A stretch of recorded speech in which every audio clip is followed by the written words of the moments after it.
የዕብራውያን መጽሐፍ ላይ ነው የምንካፈለው። የዕብራውያን መልእክት ምዕራፍ 3 እናወጣለን። ምዕራፍ 3 ላይ ቶሎ ቶሎ ብዬ አነባለሁ፣ ትከታተሉኛላችሁ። ምናልባት እንዳለ ምዕራፉን ነው ማነበው። ስለዚህ ከዛ ክፍል ውስጥ ጥቂት ሐሳብ እናነሳለን።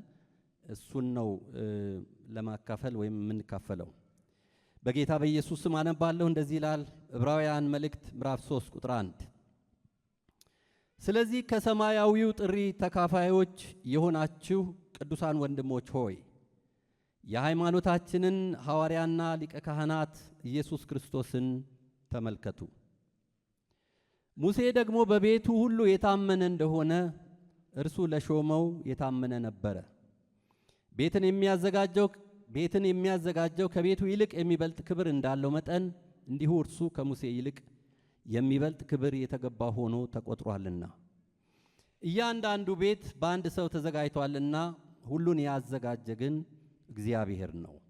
ሙሴስ በኋላ ስለሚነገረው ነገር ምስክር ሊሆን በቤቱ ሁሉ እንደ ሎሌ የታመነ ነበረ። ክርስቶስ ግን እንደ ልጅ በቤቱ ላይ የታመነ ነው። እኛም የምንደፍርበትን የምንመካበትን ተስፋ እስከ መጨረሻው አጽንተን ብንጠብቅ ቤቱ ነን። ስለዚህ መንፈስ ቅዱስ እንደሚል ዛሬ ድምፁን ብትሰሙት አባቶቻችሁ እኔን የፈተኑበት የመረመሩበትም 40 ዓመትም ሥራዬን ያዩበት በምድረ በዳ በፈተና ቀን በማስመረር እንደሆነ ልባችሁን እልከኛ አታድርጉ። ስለዚህ ያን ትውልድ ተቆጥቼ ዘወትር በልባቸው ይስታሉ፣ መንገዴን ግን አላወቁም አለው።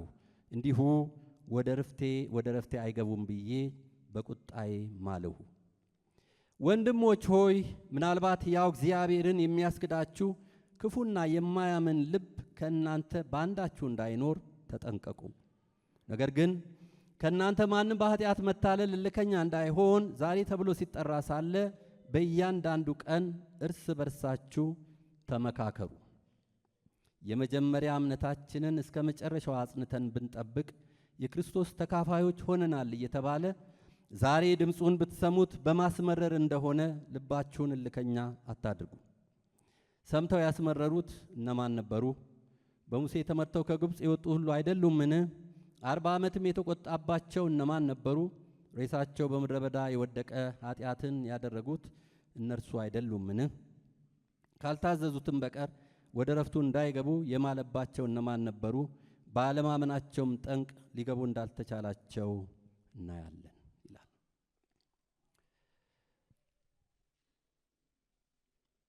ይሄ መልእክት ጸሐፊው የጻፈበት ዋናው ዓላማ ወይም ዋናው ጉዳይ እነዚህ አማኞች ናቸው። በጌታ በኢየሱስ አምነው ምናልባትም አይሁድ ክርስቲያኖች እንደሆኑ ይታሰባል እና ወደ ክርስቶስ መንግሥት የመጡ አማኞች ናቸው። ቅዱሳን ናቸው። ወንድሞቼ ሆይ ቅዱሳን ሆይ እያለ ነው ጸሐፊው ራሱ የሚጠራው እና በዚህ አድራሻ ነው የሚናገረው የሚጽፈው። ስለዚህ ግን መንገዳቸውና ሕይወታቸው እንደጀመሩት እንደዛ ሆኖ አልተገኘም። መጽሐፉ ሙሉ 13 ምዕራፍ ስታነቡ እንደዛ አይነት ነገር አለው እና ግን የሚናገረው ነገር እንደ ማበረታቻም አይነት ይሆንና ግን በጣም አዲስ ኪዳን ውስጥ ጠንካራ ማሳሰቢያና ማስጠንቀቂያ ከተቀመጠባቸው መልእክቶች ውስጥ የዕብራውያን መልእክት ምናልባትም ከፍ ያለ እንደሆነ አስባለሁ። በጣም ጠንከር ያለ መልእክት አለው። እንደውም በተጻፈበት አካባቢ ምናልባትም አባቶች የቤተ ክርስቲያን አባቶች ከሐዋርያት በኋላ የተነሱ አባቶች ተከራክረውበታል እና ይሄ መጽሐፍ ከሌሎቹ ከ27ቱ የአዲስ ኪዳን መጽሐፍት ውስጥ ሊገባ ይገባል ወይ ብለው ተከራክረውበታል። የያዕቆብ መጽሐፍም እንደዚሁ ክርክር ነበረበት። ስለ ጸጋ የሆነውን የአዲሱን ኪዳን የጸጋ አገልግሎት በመንፈስ የሆነውን አገልግሎት የሚናገር አይደለም። እንደ ብሉይ ኪዳኑ አይነት እንደዛ አይነት መንፈስ ያለው ነው። በጣም ኃይለኛ ንግግር፣ በተለይ የዕብራውያን መጽሐፍ አሁን ያነበብኩት ክፍል እና ይግባ አይግባ ክርክር ነበረ። ይግባ አይግባ፣ ይቅር አይቅር፣ ይከተት አይከተት የሚል ውዝግብ ነበረ። ግን መቼም እግዚአብሔር አዋቂ ነውና ተከቷል እና ዛሬ ላይ ደርሷል። ክብር ለጌታ ይሁን። በጣም የሚገርም መጽሐፍ፣ ወንደርፉል። በጣም ሰው ዛሬም ሰው ነው። ኃጢአት በአዳም ተጀምሯል። ሰው ዛሬም ሰው ነው። መጽሐፍ ቅዱስ ላይ ይህንን ነው የምናውቀው። እና በጸጋ የዳኑ ሰዎች ናቸው። መንፈስ ቅዱስ ያገኛቸው ሰዎች ናቸው።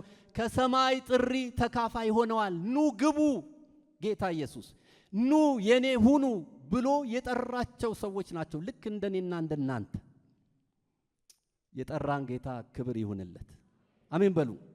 የለየን ጌታ ክብር ይሁንለት። እነዚህ በአንድም በሌላ የገቡ ናቸው።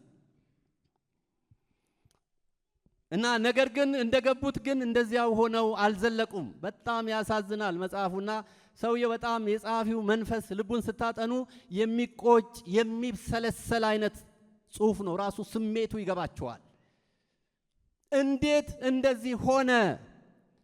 እንዴት ጀምራችሁ እንዴት ወደ ኋላ ልትመለሱ ቻላችሁ? ወደ ኋላ የለም፣ መንገዱ ዝግ ነው። ወደ ሙሴ አይኬድም። የበለጠው ተገልጦ መጥቷል። በኢያሱ የሚገኝ ድነት የለም። በብሉይ ኪዳን የአምልኮ ስርዓት ውስጥ የሚመጣ ድነት የለም። ድነት በክርስቶስ ኢየሱስ ተፈጽሟል። በክርስቶስ ኢየሱስ አምናችሁ ገብቷችኋልና ይሄንን እውነት ይሄንን ሕይወት ያዙ፣ ጽኑ፣ ወደ ኋላ አትበሉ ይላል እና በጣም በዚህ ድፍረት የተሞላ ጽሑፍ ነው። መጽሐፉን ስታጠኑ እንደዛ ነው የሚገኝ የምታነቡት። በተለይ አሁን እየገባሁ እንመጣለሁኝ። በኋላ ላይ 3 ነገሮችን ልናገር ሞክራለሁ ቶሎ ቶሎ ብዬ ካለን ፕሮግራምም አንፃር 3 ምሳሌዎችን ሰውየው በዋቢነት አስቀምጧል። ሉክ ተመልከቱ፣ ተመልከቱ፣ እስራኤልን ተመልከቱ፣ የቀደመውን የኪዳን ሕዝብ ተመልከቱ፣ እግዚአብሔር የጠራውን ወገን ተመልከቱ፣ በተለየ ክብር በተለየ ኃይል የተገናኘውን ሕዝብ ተመልከቱ። እግዚአብሔር ሕዝቤ ርስቴ ብሎ የለየውን ወገን ተመልከቱ። እነሱ የሆነባቸውን አስቡ፣ ከነሱ ተማሩ፣ ተመልከቱ። ወጥተው ነበረ ከግብፅ የባርነት ቤት አምልጠው ወጥተዋል። የእግዚአብሔር ክንድ ተገልጧል፣ በኃይል ተገልጧል። ያላሰቡት ነገር ሆኗል። የፈርዖንን ኃይል እግዚአብሔር ሰብሯል ተገኝቶ። የአስርቱ መቅሰፍትን ታሪክ እናውቃለን። ጸሐፊው የብሉይ ኪዳን በጣም ጥልቅ እውቀት ያለው ሰው ነው። ስታጠኑ ታገኛላችሁና በጣም የብሉይውን ከአዲሱ ኪዳን ጋር በማያያዝና በማስታረቅ በማጋባት በሚገርም ሁኔታ ነው የሚጽፈው እና አዋቂ ነው። በጣም የመጽሐፍ ቅዱስ እውቀት አለ። የብሉይ ኪዳን መጽሐፍትን በሚገባ ልቡ ውስጥ አለ። ኪዳን ነው የምታስቡት። እስራኤል ኪዳን ነበረው። መውጣት ነው የሚታሰበው። እስራኤል ወጥቶ ያውቃል። ከግብፅ ወጥተው ያውቃሉ። የእግዚአብሔርን ታምራትና ክብር ማየት ነው የምታስቡት። እግዚአብሔር ክብሩን ገልጧል። ኤርትራን ባህርን ዋናውን ባህር ከፍሎ አሻግሯል። በደረቅ ምድር ተሻግረዋል። የእግዚአብሔርን ክብር ባይናቸው አይተዋል። የእግዚአብሔርን ማዳንና ኃይል ተለማምደዋል፣ ቀምሰዋል። ሰማያዊ ጥሪ እነሱም ተካፋዮች ነበሩ። እግዚአብሔር ወርዶ የተገለጠበትን ያንን ሁኔታ ያስባል ጸሐፊው። የሲና ተራራን ሁኔታ ያስባል። እንዳልኳችሁ በጣም ትልልቅ ነገር ነው የሚናገረው እና ግን እንደሱ አልዘለቁም። እስራኤል ዘምረው ሲያበቁ እንደዛው አልዘለቁም። እግዚአብሔር ፈረስና ፈረሰኛውን ጣለልን። ይሄ እግዚአብሔር አምላኬ ነው፣ የአባቶቼ አምላክ ነው። እግዚአብሔር ታላቅ አምላክ ነው። አምላካችን ታላቅ አምላክ ነው። ይለያል፣ ቅዱስ ነው፣ ገናና ነው። ከአሕዛብ አማልክት ይለያል። እግዚአብሔር ትልቅ ነው፣ አምላኬ ነው አሉት። በሚገርም መገናኘት ስለተገናኛቸው በኃይሉ ገብቶ ስላወጣቸው ምስክርነቱ በፊታቸው ይታያል። ግልጽ ነው። መካድ አይችሉ። ባህር የከፈለ ከዛም በፊትም ከዛም በኋላ የለም። እግዚአብሔር ነው ባህር የከፈለው። ከሰማይ መና አዝንቦ መና ሰጥቶ የመገባቸው እግዚአብሔር ነው። የኪዳኑን አደራረግና አሰራር ሕግን በተመለከተ ከአፉ በወጣ በሙሴ አማካይነት መመሪያና ደንብ የተቀደሰ ደንብና መመሪያ የሰጣቸው እግዚአብሔር ነው። የተለየ ሕዝብ፣ ቅዱስ ሕዝብ፣ የመንግስት ካህናት፣ ለኔ የተገባችሁ ናችሁ ያላቸው እግዚአብሔር ነው።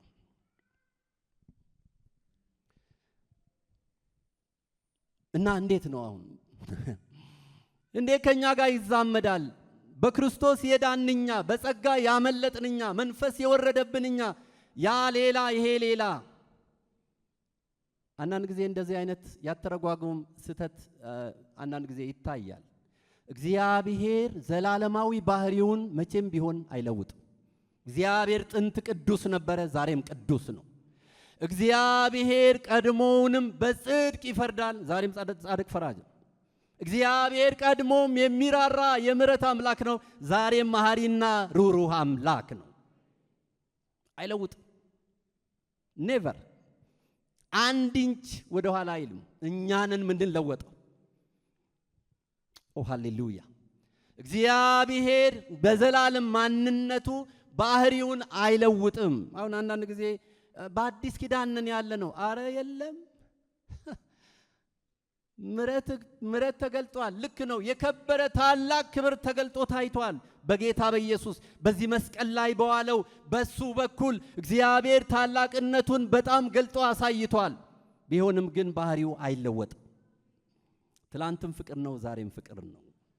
ትላንትም ይራራል፣ ዛሬም ይራራል። ትላንትም ቅሩብ ነው፣ ዛሬማ በጣም ቀርቧል። እንዴት ይለውጣል? እና አንዳንድ ሰው ያስባል እኔ በአዲስ ኪዳን ነው ያለሁት እንደዛ እንዴት ነው የሚታሰበው ይላል። ኖ ኖ ኖ ኖ ኖ አይደለም።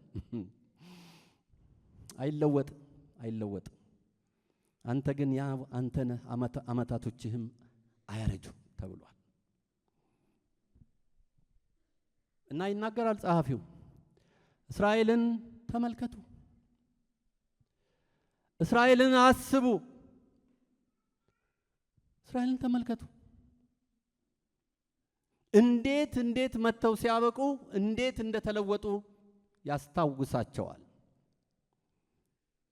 እግዚአብሔርን ሊያመሰግን ለእግዚአብሔር ሊገዛ ለእግዚአብሔር ሊሰግድ የተገባው ሕዝብ እንደገና በእግዚአብሔር ላይ ጠላት ሆኖ ቁጭ አለ። መጽሐፉ ነው የሚነግረን። አስመረሩት፣ በምድረ በዳ አስመረሩት፣ አስቆጡት። በጣም ያሳዝናል። ታሪካቸውን ስታጠኑ መተው ልክ ድንበር ላይ ሲደርሱ ለመውረስ ኦልሞስት ደርሰው ሲያበቁ የምሪቱን ፍሬ እንዲሰልሉ ተልከው ሰላዮች ሄደው ወይኑን ሌላ ነገሩን ፍሬውን ይዘው መተው ሲያበቁ ጫፍ የደረሰ ህዝብ ነው። በጣም ጫፍ ጎረቤት፣ ኦልሞስት ጎረቤት ማለት ከነዓን ከፊታቸው ይታያል፣ አጠገባቸው ነው ያለው። ያሳዝናል። እና ሰላዮች ተላኩ፣ ሄደው ሰለሉ፣ ፍሬ ይዘው መጡ። ባጭሩ የተነገረው ምድር በጣም ለም ነው፣ ፍሬዋ በጣም ምርጥ ነው። ይሄው ይዘን መተናል፣ ይሄው ብሉ፣ ይሄው ጠጡ አሉ። 12 ሰዎች ናቸው የተላኩት። ትዝ ካላችሁ ጫፍ የደረሰ ህዝብ ሊደርስ ነው፣ ርስቱን ሊይዝ ነው። ሊገቡ ጥቂት ነው የቀረው፣ ተሻግረው መግባት ነው። ሞዓብ ተራራ አካባቢ፣ እዚህ አካባቢ ናቸው ያሉት። በጣም ቅርብ ነው፣ ጥቂት ነው ፈቀቅ ብለው የሚገቡት። አልቋል፣ ኦልሞስት ጨርሶታል እግዚአብሔር ስሙ የተባረከ ይሁን። ርስት ለመቀበል የደረሱ ሰዎች ሲታይና በኋላ መተው ለሙሴ ሲናገሩ የተባለው ነገር እውነት ነው። ነገር ግን ህዝቡ ስንመለከትና ስናይ ህዝቡ በጣም አደገኛ ህዝብ ነው። ምድሪቱ የምትበላ ሳትሆን የምትበላንን ተመልከቱ እንዴት እንደገለበጡት። እግዚአብሔር ምድሪቱን ትበላላችሁ ይላል፣ አይ ምድሪቱ እኛን ትበላናለች ይላል ገልብጠው። እኛ በሰዎቹ ፊት ራሳችንን ስናስተያይ እንዳንበጣ ያነስነን፣ ሶ ኢንሲግኒፊካንት፣ እዚህ ግባ የምንባል አይደለንም። አንበጣ ቢረገጥ እንደሚጠፋ ያጠፉናል።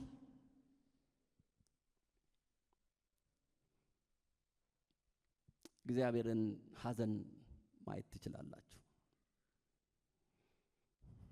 እግዚአብሔር ያለውን ሌላ፣ እነሱ የሚያወሩት ሌላ። ሰሞኑን ልጄ ቤት የ5 ዓመት ልጅ አለኝና ያው ልጆች ያላችሁ ታውቃላችሁ፣ አንዳንድ ጊዜ ቀረብ አድርገን በጆሮ እናወራቸዋለን። እና ጠራሁት ቅዳሜ አብረን እናሳልፋልና ጠራሁትና በጆሮ የምነግርህ ነገር አለ አልኩት። እና ስለው በጣም ፈጥኖ መጣ። ምን ልል እንደሚችል አስቦ ማለት ነው። የሚወደው ነገር አለ በጆሮ የሚነገረው እና ነገርኩት። ቀስ ብዬ በጆሮ ነገርኩት። ወተት ጠጣ። አይጠጣም ወተት እሺ አይልም። እሱ የጠበቀው ሌላ ነው። ወተት ጠጣ፣ በደንብ ጠጣ፣ ጠንካራ ትሆናለህ፣ ወተት ጠጣ አልኩት እና ፈቀቅ አለና ቆመና እናቱ ጠየቀችው። እሺ አማኑ አባቢ ምን አለ አለችው። ጎተራ እንሄዳለን አለ። ጎተራ እዚህ ትልቁ ቤት አለ፣ የኛ ቤተሰብ ቤት በጣም ይወደዋል። በጣም ነው የሚወደው። እና እኔ አልኩት ወተት ጠጣ ነው። እሱ ልብ ውስጥ ያለው ጎተራ።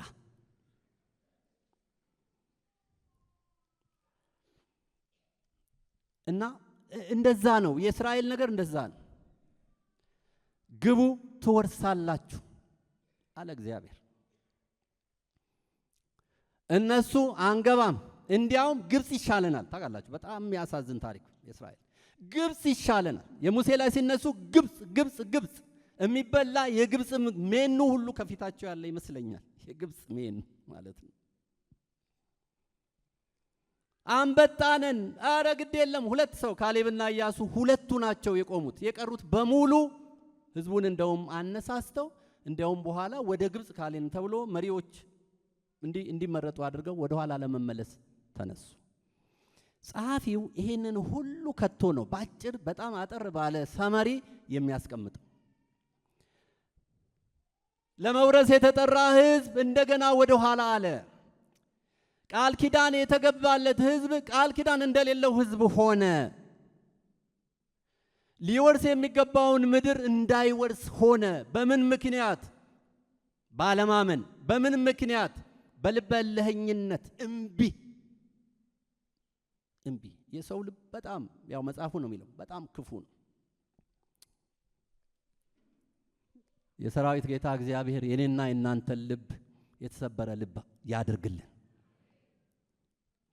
እምቢ አሉ፣ ደነደኑ፣ ተቃወሙ። እንዲያውም መጽሐፉ ምን ይላል? መንፈሱን አስመረሩ። የሚመራቸውን መንፈስ ገፉ። አንሰማም፣ ፈቃደኞች አይደለንም፣ አንሄድም፣ እዚሁ ልትሞቱ ነው። እንዲያውም ምን ይላል እዚህ ክፍል ላይ? ተቆጣቸው፣ በምድረ በዳ ቀሩ። ይወርስ ዘንድ ጫፍ የደረሰ ህዝብ ምድረ በዳ ላይ ቀረ። ከነዚህ ተማሩ። ልባችሁን አታጽኑ፣ ልባችሁን አታጠንክሩ። እግዚአብሔር ያዝናል። የዛም የአሁኑም አንድ እግዚአብሔር ነው። በክርስቶስ የጠራ አንድ እግዚአብሔር ነው። ስለዚህ እግዚአብሔር በተናገረው እውነት ላይ ጽኑ። ልባችሁን ለእግዚአብሔር በእንቢታና በልበ እልህኝነት አትጽኑ፣ አትቁሙ። አያዋጣም። ጸሐፊው በጣም ነው የሚናገረው። በጣም ትቀራላችሁ። እነዛ ካራረ ለእናንተም አይራራም። ቅድም ብያለሁ፣ በአዲስ ኪዳን የተለየ ነገር አይደለም። እኛ እንደ ቤተ ክርስቲያንም እንደ መጽሐፉም ማሳብ በእውነት ብንነጋገር መጽሐፉ የመዳንን ጉዳይ ሲናገር እስከ መጨረሻ የሚጸና ምን ይሆናል? ይድናል። እስከ መጨረሻ አጽንተን ብንጠብቅ ቤቱ ነን ተብሎ እንደተነገረ፣ ስለዚህ በማስመረር ቀን እንደሆነ ልባችሁን እልከኛ አታድርጉ። በማስመረር ቀን እንደሆነ የእግዚአብሔርን መንፈስ አትግፉ። የእግዚአብሔርን እውነት አትግፉ። እግዚአብሔር ያቀደውንና ያዘጋጀውን ነገር አትግፉ። እምቢ አትበሉ፣ አታስመርሩ። መንፈስ ቅዱስ ይመረራል ማለት ነው። ኤፌሶን ምዕራፍ 4 ይመረራል። እና የህይወት ዘይቤ አይደለም ማስመረር። በደንብ ስሙኝ። የህይወት ዘይቤ አይደለም እዚያው እግዚአብሔርን መበደል፣ ማጉረምረም። ጊዜ ስለሌለን በጣም ቶሎ ብዬ ነው የምናገረው። መበደል፣ ማጉረምረም የእስራኤል ህዝብ በዚህ ይታወቃል። ምስጋና ለመሆኑ እንደው የመልአክ እንጀራ የበላ ህዝብ እንደው በራሱ ተውት፣ ሌላውን የመልአክ እንጀራ ብቻ ይበቃል። ከሰማይ እየወረደ የሚበላ እንጀራ አይናቸው እያየ እያጣጣሙ እየበሉ ዓመት 40 ዓመት አይደለም ዘመናቸውን ብቻ ይሄ ብቻ ይበቃል። እግዚአብሔር መጋቢዬ ነው፣ እግዚአብሔር የሚያበላኝ እሱ ነው። ምድረ በዳ ነው፣ አያርሱም። ተመልከቱ፣ አያርሱም፣ አይዘሩም፣ አያጭዱም። ምድረ በዳ ነው፣ ርስት የለም፣ እርሻ የለም። እየወጡ እየገቡ እየሄዱ ነው ያሉት። ሰማይ ተከፍቶ ሰማይ ዝናብ መናን አዘነበ። ሎክ እንጀራ የሚበሉትን እግዚአብሔር ሰጠ። ቸር አይደል? እግዚአብሔር ሰጣቸው። ብዙ ነገር ሆኗል። በዛው ልክ ግን ለእግዚአብሔር ነገር ሊገዙ አልወደዱም። እና ጸሐፊው ምንድነው የሚለው ባጭሩ? ከእስራኤል ተማሩ፣ ልባችሁን እልህኛ አታድርጉ። በምድረ በዳ መቅረት አለ፣ በምድረ በዳ መቆም አለ፣ በምድረ በዳ መተው አለ። ከእስራኤል ተማሩ፣ እስከ ፍጻሜው ሂዱ፣ ወደ ኋላ አትበሉ። እግዚአብሔር ጠርቷችኋል፣ የጠራችሁ የታመነ ነው። ጌታን ተከተሉ። እስቲ ሁሉ ሰው አንድ ጊዜ ጌታን እከተላለሁ ይበል። እስቲ ጮክ በሉ፣ ጌታን እከተላለሁ። አዎ መስቀል ከፊቴ ብለን ዘምረናል አይደለ? ዛሬም ያው መስቀል ከፊቴ ዓለም ከኋላ፣ መስቀል ከፊቴ ዓለም ከኋላ፣ መስቀል ከፊቴ ዓለም ከኋላ፣ ወደ ኋላ አልመለስም።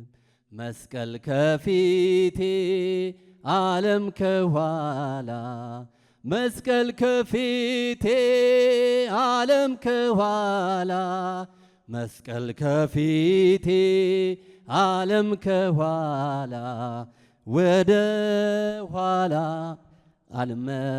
አልመለስም። አሜን። ልባችንን ቼክ እናርግ ወንድሞች፣ በታላቅ ትህትና ነው ይህን የምለው። ቼክ ዩርሰልፍ። በጣም እግዚአብሔር ፊት ራሳችንን እንመርምር። መርምረን ቢሆን ኖሮ በኋላ ላይ ጌታን እራት እንወስዳለን። ራሳችንን መርምረን ቢሆን ኖሮ ባልተፈረደብን ነበረ። ጳውሎስ አንደኛ ቆሮንቶስ ምዕራፍ 11 ላይ እንዴት እንዲህ ይሆናል? የጌታን እራት እንደዚህ አይነት በዚህ አግባብ ትወስዳላችሁ?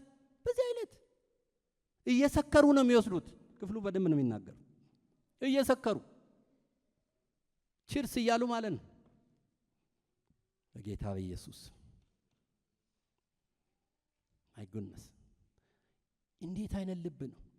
እንዴት አይነት ደፋር ልብ ነው! የቆሮንቶስ ቤተ ክርስቲያን ብዙ ነገር ነው ያላት። ትዝ ካላችሁ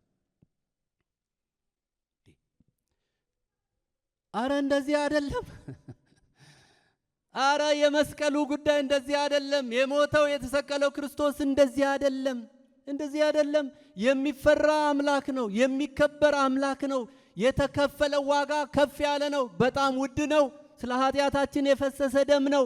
ስለ ኃጢአታችን የተቆረሰ ስጋ ነው። የኢየሱስ ጉዳይ ውድ ነው። ትጠጣለህ እንዴ? መጣ አንተ እዚህ በጌታ በኢየሱስ ትሰክራለህ እንዴ? ቆሮንቶስ፣ ቲፒካል ቆሮንቶስ። እንደው ልቅ ሆነ ትገኛለህ እንዴ? ቤተ ጣዖት መሰላችሁ እንዴ? የቆሮንቶስን ኮንቴክስት ታጠኑ እንደሱ ነው የምታገኙት። ቤተ መቅደስ ቤተ ጣዖት መሰላችሁ እንዴ? እዛ እንደተፈለገ ይደረጋል፣ እንደተፈለገ ይወጣል፣ ይገባል። መዳራት እዛ አለ፣ መስከር እዛ አለ፣ ማጭበርበር እዛ አለ፣ ብዙ ነገር እዛ አለ፣ ጨለማ ስለሆነ። ይሄ ግን የተቀደሰ ቤት ነው። እንዴት እንደዚህ ታደርጋላችሁ? ስለዚህ ራሳችንን መርምረን ቢሆን ኖሮ ባልተፈረደብን ነበረ አለ ጳውሎስ። ይህም በማለቱ የተከፈለው ነገር በጣም ከፍ ያለ ውድ እንደሆነ ማሳየቱ ነው። ወገኖቼ ልባችን ለመንፈስ ቅዱስ የተገዛ ይሁን። መንገዳችን ለእግዚአብሔር የተገዛ ይሁን። እግዚአብሔርን የምንፈራ እንሁን። ይሄ የመጨረሻው ዘመን ነው። ብዙ ነገር አለ፣ ዙሪያ ገባውን ብዙ ነገር አለ። ኃጢአት ያደባል። ኃጢአት ዙሪያችንን ያደባል። ኃጢአት እንደ ማግኔት ነው። ድንገት ሰው ሊወርሰው ይችላል ካልተጠበቅን፣ ካልተጠነቀቅን። መጽሐፉ ቅድም እንዳነበብኩት በኃጢአት መታለል ምክንያት ይሄንን እግዚአብሔር ያዘጋጀውን ሕይወት እንዳታጡ። በኃጢአት መታለል ምክንያት ልባችሁን አታጽኑ። በኃጢአት መታለል ምክንያት ከመንገድ ዞራችሁ እንዳትጠፉ ተጠንቀቁ፣ ተጠንቀቁ፣ ተጠንቀቁ። እኔ መጠንቀቅ አለብኝ፣ እኛ መጠንቀቅ አለብን። እግዚአብሔር የሚፈራ አምላክ ነው። እዚህ ይለኛል የድሮ አባቶች አንዳንዱ በጣም በእውነት አንዳንድ ጊዜ አስበዋለሁ። እነ ፓስተር ግርማ ቦጋለን በጣም አንድ ቀን እኔ ጌታ እንዳገኘው አካባቢ ነው እና ወዮልሽ ኮራዚን፣ ወዮልሽ ቤተሳይዳ የሚል ስብከት ነው የሰበከውና በትንቢት መንፈስ ነው። በጣም ኃይለኛ ነበር። በጣም አስታውሳለሁ። እና እኔ ፍቅርና ገና የጌታ ምሕረት ፍቅር እያጣጣምኩ የነበርኩበት ጊዜ ነው እና በጣም ደነገጥኩ። በእውነት እንዴት ወዮልሽ ይባላል ብዬ ማለት ነው። ወዮልሽ፣ ወዮልሽ፣ ወዮልሽ፣ ወዮልን እያለ ነው የሰበከው። በጣም የእግዚአብሔር የመንፈስ መልእክት ነበር። የዛን ቀን ትዝ ይለኛል እና ብዙ ሕዝብ ያለቅስ ነበረ፣ ብዙ ሰው ይደፋ ነበር፣ ብዙ ሰው ይንበረከክ ነበር። በጌታ በኢየሱስ ስም ወደዛ ማንነት ጌታ ይመልሰን፣ ይመልሰን። እኔ ባለፈው አንድ ጉባኤ ነበርኩና ቆይቷል። አንድ ጉባኤ የፈውስ ፕሮግራም ላይ ነበርኩ። በጣም ነው አዝኜ የወጣሁት። ብዙ ነገር ተበላሽቷል ወገኖቼ። እና በመገለጥ መልእክት መጣ። በጣም ብዙ ህዝብ ነው። በዚህ ጉባኤ መካከል ጉቦ የምትቀበሉ አላችሁ፣ ጉቦ የምትቀበሉ አላችሁ፣ ሙስና የምትሰሩ አላችሁ። ኃይለኛ መልእክት ነው የነበረው። ተነሱ ተባለ። እኔ ያው መቼም አይጠፋም እንግዲህ አንድ ሁለት ሶስት ሰው ብዬ ጠብቄያለሁ። እዛ ጉባኤ ግን የተነሳው መዓት ሰው ነው፣ ትልልቅ ሰው። እኔ ደፍሬ ያየው ማለት ነው። እንደው ምን እስቲ ምንድን ነው ብዬ ማለት ነው። ይሄ ብቻ አይደለም የምትቀበሉ ተባለ። እንደገና ቀጠለ መገለጡ። በዚህ ጉባኤ የምትሰጡም አላችሁ፣ ተነሱ። እንደገና ብድግ ቀጠለ።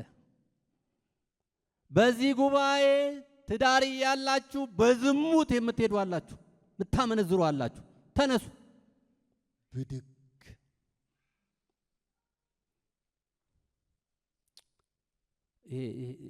ይሄ ልብ ይሰብራል።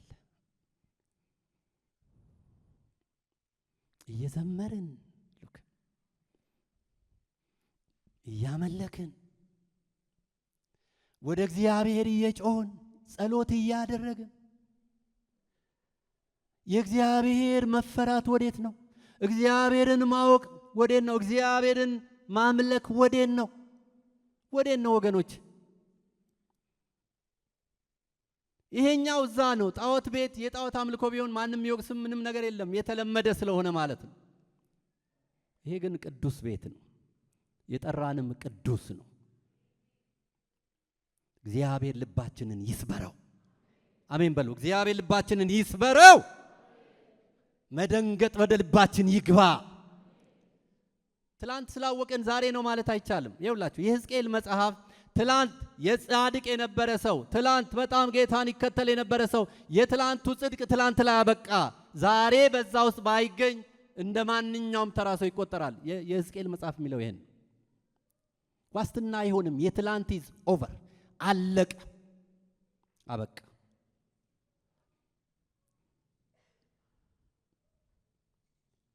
ታመን መሞት የለብንም።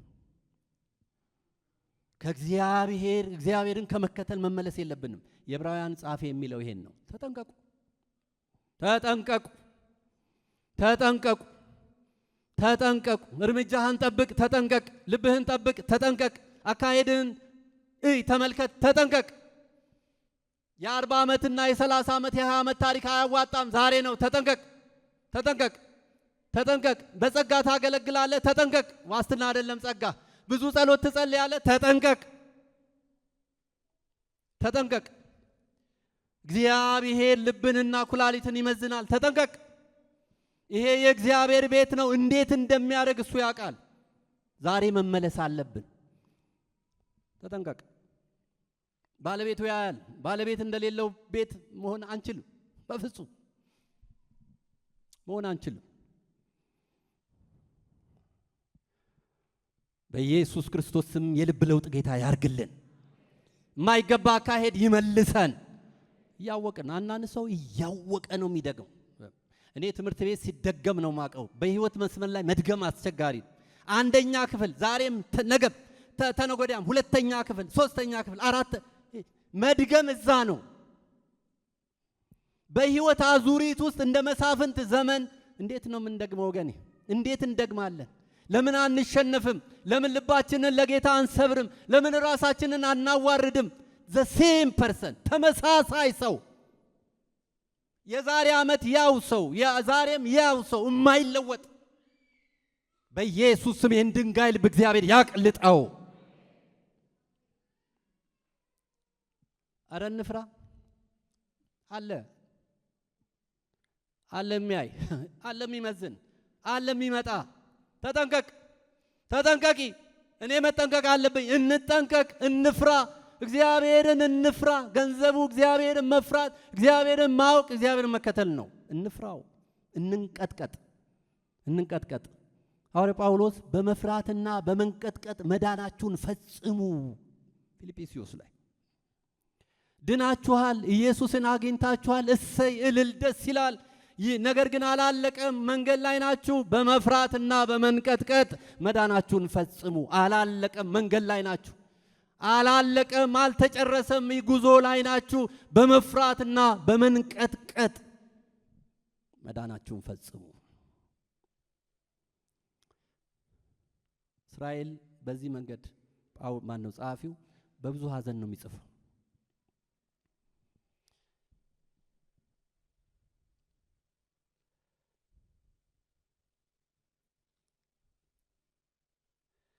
አንድ 3 ነጥብ እሱን ልንገርና ልጨርስ። ምን እናርግ?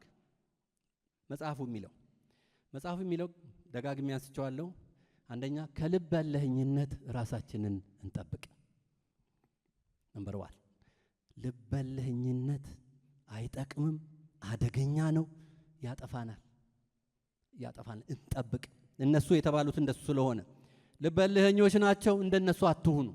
እንቢተኞች ናቸው፣ እንደነሱ አትሁኑ። ዕብራውያን ምዕራፍ 3 ላይ ታገኛላችሁ ከ8 እስከ 9 እዚሁ ክፍል ቅድም ያነበብኩት ላይ ልብ ያለህኝነትን እናስወግድ።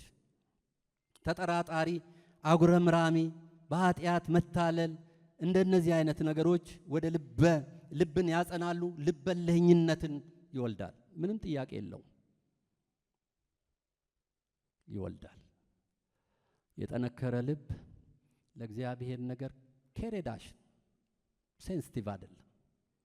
ለመንፈስ ቅዱስ ንግግር ምንም አይሞቀውም፣ አይበርደው። ወደ ልበልህኝነት የመጣ መንፈስ እንደዚህ አይነት ባህሪ ያለው። ሁለተኛው በቅዱሳን ህብረት ውስጥ እንትጋ። የቅዱሳን ህብረት በጣም በጣም ወሳኝ ነው። ዛሬ ተብሎ ሲጠራ ሳለ እንመካከር፣ አብረን እንሁን፣ እንነጋገር። አንዱ አንዱን ያርመዋል፣ አንዱ አንዱን ይገስጸዋል። አንዱ ለአንዱ መስታወቱ ነው። የቅዱሳን ህብረት ብቻዬን የምሄድበት ቤት አይደለም። በክርስቶስ ውስጥ ያለሁበት ህይወት ውስጥ በህብረት ተጠምሬ አብሬ የምኖር ነኝ። ብቻዬን የማደርገው ህይወት የለም። የቅዱሳን ህብረት በጣም ወሳኝ ነው። ዕብራውያን ምዕራፍ 3 እዚሁ ክፍል ላይ ቁጥር 13 ላይ እንደዚሁም ዕብራውያን ምዕራፍ 10 ከቁጥር 24 እስከ 25 ልማድ እንደሆነው መሰብሰባችሁን አትተው።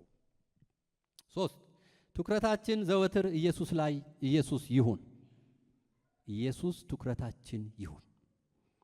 ከመጀመሪያ ቅድም ያነበብኩት ምዕራፍ 3 ቁጥር 1 ላይ የሚለው ይሄንን ነው። ስለዚህ ከሰማያዊ ጥሪ ተካፋዮች የሆናችሁ ቅዱሳን ወንድሞች ሆይ የሃይማኖታችንን ሐዋርያና ሊቀ ካህናት ኢየሱስ ክርስቶስን ተመልከቱ። ትኩረታችንን ከኢየሱስ ላይ አናንሳ። ሴንተሩ ክርስቶስ ይሁን፣ መስቀሉ ይሁን። ልባችን ላይ ኢየሱስ ይሳል። ልባችን ውስጥ የመስቀሉ ጉዳይ ይበርታ። በእነዚህ 3 ነገሮች ሕይወታችንን ጠብቀን እንድንሄድ ጌታ ይርዳን።